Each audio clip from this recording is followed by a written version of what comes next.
am ready.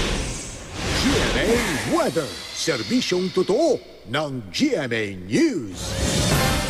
Mga kapuso, bahagyang lumakas muli ang pag-iral ng hanging habagat. Ayon sa Pag-asa, nakakapekto na ito ngayon sa western section ng Luzon at dyan sa Visayas.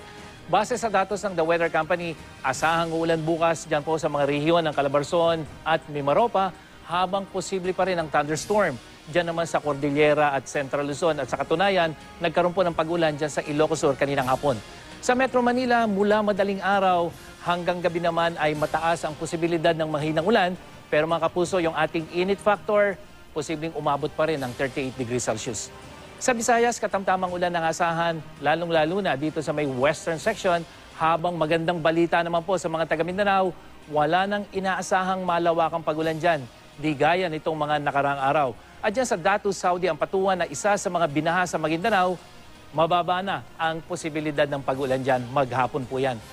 Mga kapuso, itinigil na ang Orasio Imperata o dasal para umulan. Pero kahit nag-uulan na, nasa 169.85 meters pa lang ang water level sa Angat Dam.